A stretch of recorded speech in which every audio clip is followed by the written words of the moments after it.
Murag duna na at this point, mga higala, I hope I'm wrong because I don't want to be right. Di ko gustong tukma ang akong tanaw, ani. Pero duna na ba'y fatigue ba? Issue fatigue. Original. Ako lang himo-himo na istorya ka na bang kini magong issue karon ning graft and corruption. Massive graft and corruption. Pila na ni ka sa kabuuan naman siguro ni Kapin. Agadaga ning issue ha niya. You know, we get tired of listening to the same story over and over again, mga higala. Unya ang direksyon dito sa kauluhan, kana bang sobra ka marunong bitaw? Duaan ta og budol-budol? Wa man tayo mahimo. Dependent naman kita sa output nila dito. Kita din hibisan pag magsyagita kada adlaw, wa gyud. It amounts to nothing actually. Because the game is being played in the National Capital Region, otherwise known as Imperial Manila, mga higala. Makita na to ang dagway ba sa pagkadigid mao ang sistema, highly centralized unitary form. Ang balita karon sa Cebu City's flood flight progress public scrutiny. Unya, Department of Public Works and Highways, Cebu City District Engineering Office denies there are ghost projects in the city. Okay, nganong ako manang giapilan dayon og local headline. Tungod kay kining kabuang aning gobyerno na to, mga higala, massive nga kabuang. Tuag yun yung magagikan sa kauluhan. Tuag yun sa kauluhan magagikan ng tanan, mga higala. Kini mga road construction projects nga substandard. Di ka kakita og substandard nga locally funded. Tagsar ka kakita, anak. Pero kanang nasyonal, sigurado ginang naikurakot.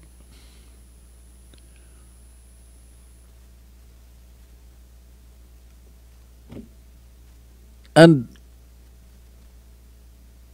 mura gihapon gud balik-balik. What else is new? Sumay bagoan eh. Katong pag-ingon ni Sara Duterte, Vice President Sara Duterte nga ang control sa budget duha ka tawo.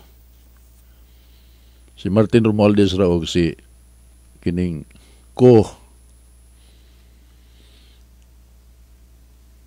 Nabay naminaw ito? Gisaway mga ito? Pero sa diyan nga, sunod-sunod na ang kining baha. Dito na, o mitingog ang presidente sa iyang suna, ikatulong suna niya, ikatulo na siya katuigin naglingkod. Kaysa, previous to that, a year before, sa iyang second State of the Nation address, nanghambog man siya ito. 2,000 na kapin ka mga flood control projects sa tibuok nasod, unyan apay daghang umaabot. Dayon pag mga tulok adlaw siguro to human sa iyang suna, baha na dayon. Pero wa pa to mo trigger sa kinini ang righteous indignation sa katawhan. During the time,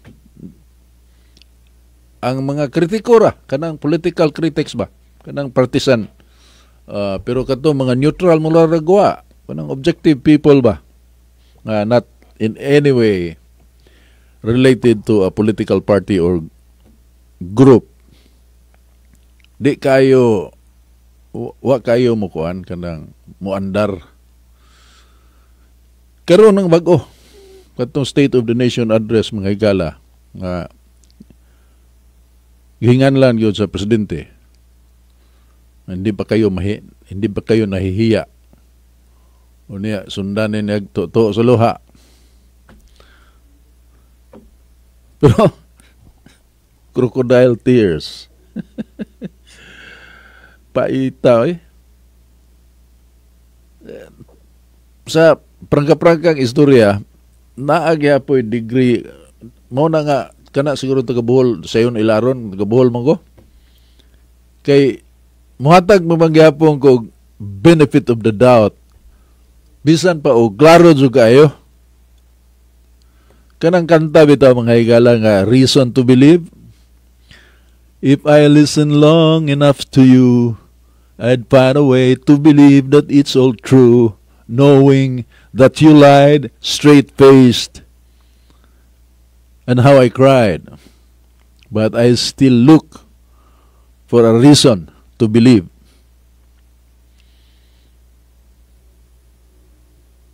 Kaya ang akong tanaw, as objective as possible, kuang yun siya, kanang just another of those BS nga naitabo sa atong panggobyerno. Una, padong sa mga kalimtan. Ay, example kung sa takalimtanon ba? Ang nahibawaan ako diskurso ni Sani Osmeña. Anhing Senador Sani Osmeña. Sa iyang diskurso, tubangan na mo ng mga officers sa kapisanan ng mga broadcasters ng Pilipinas, mga igala. Kami, amo pa itong panahon. Naganang namatay itong grupo. Naganang namatay itong among grupo. Sir Rimonde, Jack Acosalem, Bobby Nalsaro, lead ball na sila. Ako, buhay pa ko. The long run is still going on. Ingon si Sani Osmeña, kuha man to, pagkahuman sa People Power 2, mga higala, ug unsa kaming laki to mo maneuver si Sani Osmeña, kay irap man to. Katubitang pulong niya nga pagbuasa mo, panahon man tong irap. Paglingkod ni Gloria Arroyo, siya nahimo gyapon, dako gyapon siya ranggo sa Senado. Murag Committee on Finance masiguro ang nahupta ni Sani Osmeña to. Siya mong guest sa KBP.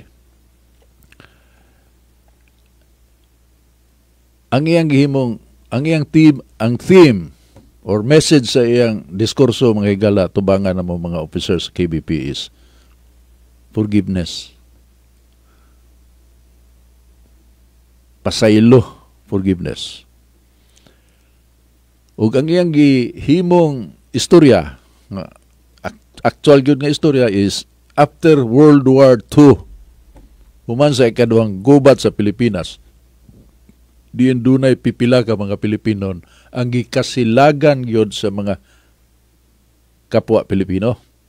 Ano, tungod kay didto mo alalay sa mga Hapon, misipsip sa mga Hapon ba, gidawg-dawg ang mga Pilipino.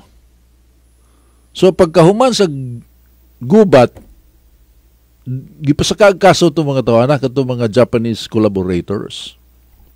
Mubari lang ang degree sa ilang collaboration with the Japanese Imperial Army, mga higala. Unya, ang gidaghanon sa kaso is 144. 144 cases of treason ang gipasakaan o ang kaso nga gipasaka batok sa of course the same number of people gatos kapin ug sa mao nga kaso usa ra gyud ang nahuman. Ang kaso ni Jose Laurel convicted pero gipasaylo, napasaylo siya, convicted siya pero napasaylo. Ang kadtong remaining numbers or remaining cases, mga higala, matod pa sa diskurso ni Sani Osmeña, na-archive to siya. So gikilimtan lang gud, wa tiwasa. Igon ana ta ka mapasayloon ato ng batasan mga Pinoy nga andam ta nga mo pasaylo. Pero maguna ka pasaylo bigod to or gikalimtan lang. Mao na andar-andar rin ta isug-isug ba. Na unya mawa ra pod na siya. Kay mga tawa ra man pud ta kita tuod. Dili man dut sa bukog atong kalagot ba. Bisan pa kun angay gyung mudot sa bukog ang imong kalagot. Mao na atong batasan pod. Kana that is uniquely Filipino. No doubt about that, no? Nga amidst turmoil and tragedy, maka-afford yapon ta pagngisi, pagkatawa. Tanawar ko na mga video sa flooding. Sa ubang lugar, perti ng sukua sa mga tao, Pero din mga tawa gyapon. Mga tawa lang gyapon. Ay, inom-inom og Red Horse. Damn the torpedoes. Attitude ba? Mao na kita. So, kana siya nga batasan ipatong sa or dugangan sa dugangan sa kamarunong nga mo exploit sa atong supposedly mga public servants. Ang resulta niya na mga higala, mukot ko nito na kwing ko. Giatay na lang. Wilain.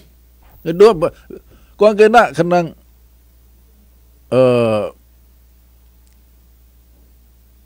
grabe na nga combination, no? Lethal combination mga higala o kung saan pag nod-nod ang atong kagulingong nasod. Kay imagine o guwa pa ma-postpone ang barangay elections. Kay istorya ka tanini.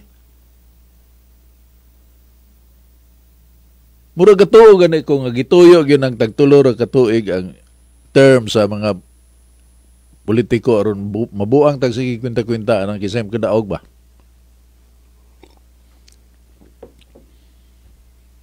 Kay wa man gihinungdan. Kanunay ta mag-eleksyon. Pila ka dako kay ta gasto ng eleksyon Pero mo na itong gikabuangan. Eleksyon unya nag-anam og kamahal ang palit sa kampanya.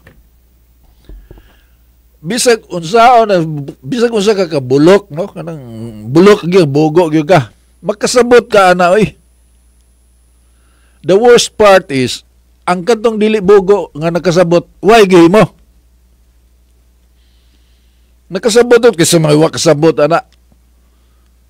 Nga mangutana ka panahon sa kampanya. Sa napo ka mga tao imo pangutanon mga gela randomly at any places bisag asang lugar din sa atua sa Pilipinas.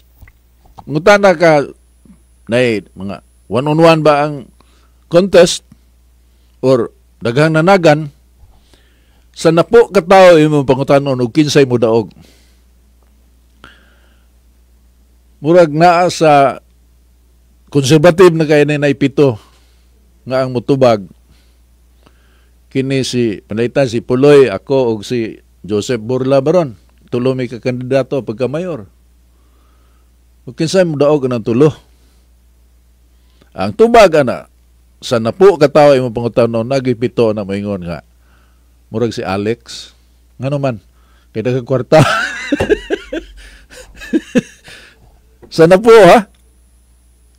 konserbative na posible nga kanang napo sa kabuok ka moingon nga si Alex ang makadaog kay daghang kwarta. Kining ako mga higala dili ni kuan kanang why scientific evidence na why survey pero mao na akong pagtuo. Ug inyong suwayan may mo na ninyong suwayan. Ang tubag yun sa imong pangutanon ug kinsay makadaog si Tarpulano ngano man kay daghang kwarta. tagsara ang muingon nga ang mudaog si Puloy gyud ngano man kay lata na kay na si Alex ay baho na kay na. May tabo na.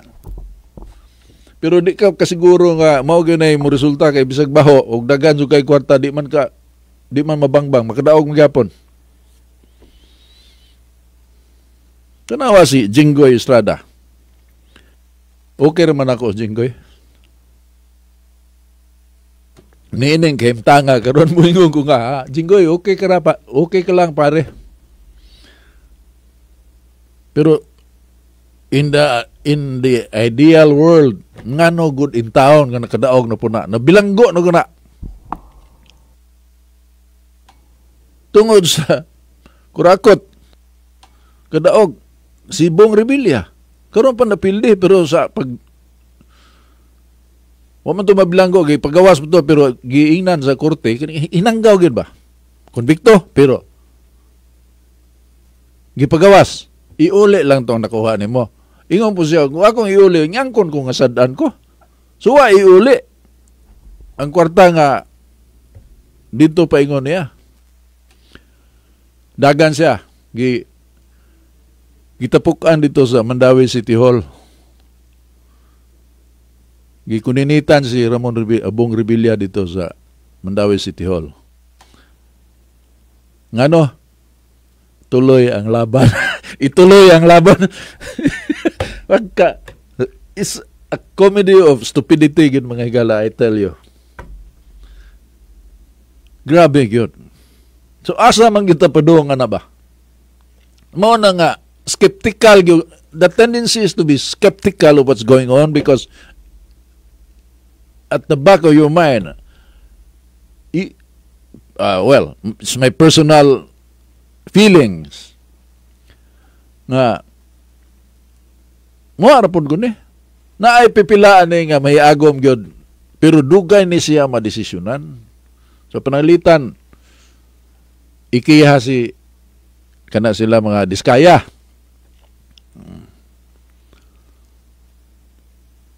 di na mapriso ug mapriso man galing na special cell ang puy-an na unya mudaga nagtaman sa ginawa ang kaso. Nagana kay mga matay, mudaga nag mga napo katuig. Unya adusa pa mo kunaog ang naihukom. Nga wana mo mind. Convicted man si Napoles, bag-o lang last month. Konbiktado si Napoles. Kinsa may kita baka o gatapok mga tao na makpak wala the hell I care anak bitaw ala dia who cares anak na bitaw pero sa bag-o pa daghang king lagot ni Napoles oy mura siya og personification of Satan dagan ang mga katuigan every now and then mugawas ang balita hangtod nga mag-anam gyud siya og kawanay sting, wanay impact. Sa dihang gipakanaog ang hukom, convicted, pila to ka counts niya na dismiss nga kaso na nagpabilin og conviction gyud. Murag mabilanggo og 28 ka tuig, something like that. Nobody gave a damn actually. One of the pages of the newspapers the following day. Unsa man na di kita so ngit-ngit mga higala, ngit-ngit ang kapaingnan. Ambot lang ganing Generation Z na ay mga magatag ni mo kuan ba paglantaw nga galing og mao ning mga tawhana ang muda sa atong nasod paingon sa kayuhan ay mga batanon man pero tukbon gyapon because you know the nature mga higala the very essence of power gahom is corruption. Power corrupts. Di na ito magdebate, na proven and tested yun na siya. Nga, power, gahom, corrupts. Absolute power corrupts absolutely. Mo exercise man gani og kana mga traffic enforcers. So mo gunang trabaho Pero na mga gago diha nga nakasud nga mo exercise sa ilang nahuptan nga power. Tanod na naagay gago diha nga mo exercise gina siya. Gamahanan niyang feeling na si gahom ug iyan ang iabuso ang iyang gahom. Security guard gyapon. Padung na sa dagkog ranggo. Di ka sa ubos padung sa taas. That is a natural tendency mga higala. Unless you are really disciplined, morally, spiritually. Otherwise, naagin ay tendency nga mo, gamit ka sa imong gahom in a corrupt manner because it is the very nature of power nga. It corrupts. So, mao na akong kadlukan yung batanon karon nga di ba ka sa niugma. Because it starts with kuan mga higala ka ng credibility ba? When you become credible, you gain influence. Natural progression is yeah. I'm talking about natural progression. First, honest ka. Tarong ka nga pagkatao. Idealistic ka. And because of that, mo gain ka og credibility. Every time you open your mouth, ang mga tao maminaw. Mutuon mo. When it comes out from your mouth, daghang mutuo. Kaya na-establish man mo nga credible ka. So because of that, you become influential. Mo influence ka. Maka-influence ka og hunahuna sa mga tao. Kanang imo pagka-influential, daghan ang katanaw nimo. Sunod na may tabo. You become powerful. Gamanan ka. And then when you have that power to influence, dito na ka madiskuido. Yung muna nang, you become corrupt. Ikaw na ka na, Tulfo Brothers. Masam na. Laban sa mga kabos. What happened to them? Napay mailad gapon pero wala. Naganam nagkahilis ang ilang influence. Okay. Pero pirti ng mga datua. Mga dato. So kanay mga batanon nga atong gilantaw karon personally ako gilantaw kanang si Barsaga, Kiko Barsaga. Nindot ng bata eloquent, may prinsipyo. Unya isog naabay kuan ba kanang kaisog ba. Tinagay mong sungagon ang imong speaker. Si speaker gabasa lang ba bakit meron tayong kanang sa to yung mga aik dahil ka speaker. Wa mo koyog si Barsaga na. Unya mag-investigasyon tao. Atong tawgo na si Romualdez. So, paglaom na siya. No? Tanon pa. Naasay anak ni Loren Legarda o katong gobernador sa Batangas katong si Libisde. Katong kapapriso sa district engineer nga misuway o suborno niya. Batanon na. Harvard sad ba? Well educated. Ug kana si Vico Soto, mo na mga batanon nga duna nay nagpakita naggilas ba on the side of Tinarong. Pero kani si Vico Soto kani murag naduhigan na siyang uyuan. Murag naduhig na siyang uyuan kay ang ilang gibirahag maayo si Diskaya lang kay taga dito man sa iyang teritoryo. Murag hulga sa iyang politikan ron nga interest dito ni Vico Soto ni si Diskaya. Mo na ilang gilataan karon Diskaya. Wa mo mention ni Romualdez. Wa siya kaybaw so outside of his territorial jurisdiction. Wa siya mo hisgot anang dako nga issue. Focus lang siya sa iyang lugar.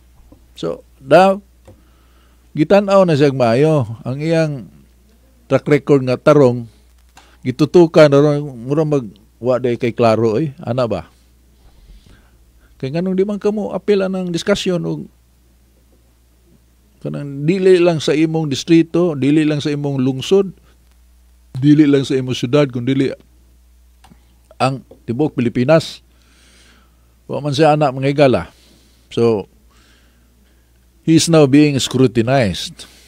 Pero so far, mao ni ang mga batanon na murag maghatag og paglaom ba, no? Murag maghatag og paglaom. Okay, wala man siguro ilaing term na. The silver lining amidst the dark, very dark clouds covering the entire archipelago, mga higala. Doon ay silver lining. Otherwise, pagkawagay nung dan, kana yung central government, book on lagi na siya. Ato na sa gulag, ayos ba? Kung na red horse pa na, ato nang i-dilute. Sigulan to na guys, kaya di na naman sa gulag guys, kamang-kamang ka. O kuha na, chisiri na. Pag chisiri, sunog yung atayan, buhanga ka, taka kagiyaro ka na hindi na mo sa gulan, patay ka na. No na siya mga higala. Ang analogy ba? I-dilute na to ng gahom dito sa ibabaw kay wag yan ay kaayuhan nga gihatag sa Pilipinas. Wag yun. Historically, wag yun. Sayunan ka, we are, pila man ang latest census, 110 million Filipinos. Unya, makakita ka sa mga mayang laki ha. Makakita ka. They're all over the... Ngawa sa gobyerno. Ano gun ba? Nuguna yung tuhanaw Muna dapat manglingkod, pero mga gago man ang nanglingkod, mga corrupt, mga di wasay utok. Ang utok na lang may bawa mga warta.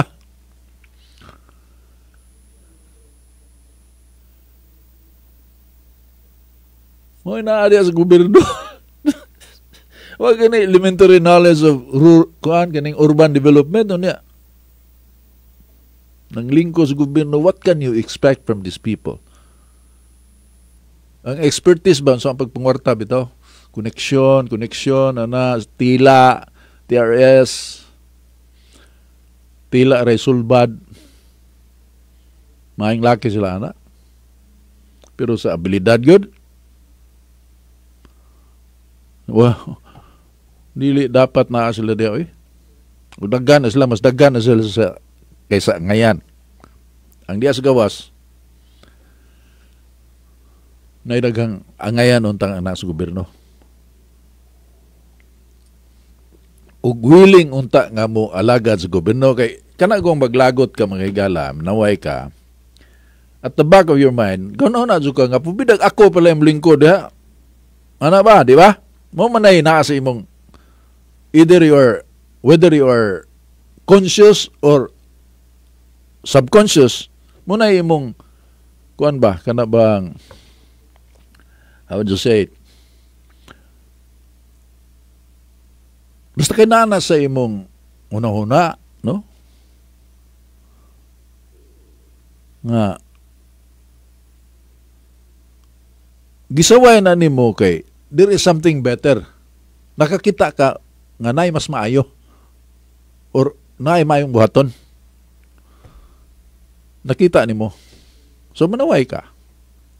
Ug kawat, hindi yun na dapat mangawat o ana ba?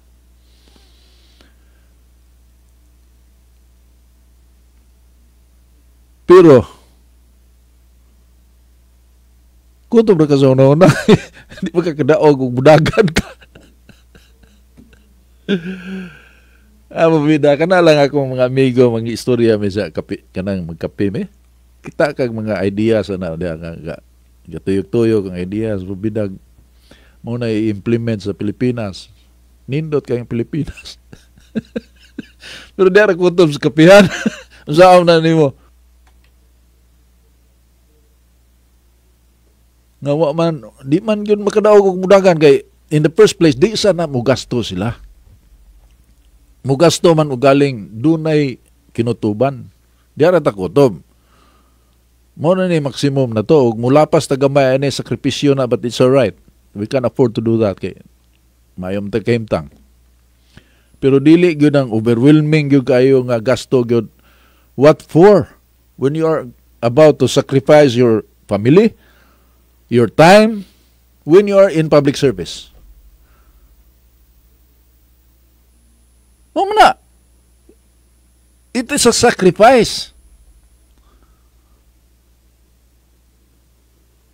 Pero og dili na sakripisyo, business na na.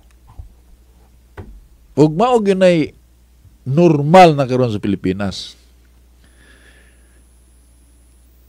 Unya sa may mahimo na to. Karong September 21 mga higala dunay kalihukan sa Manila. Na ay kasi klaseng grupo ng magrally karong September 21.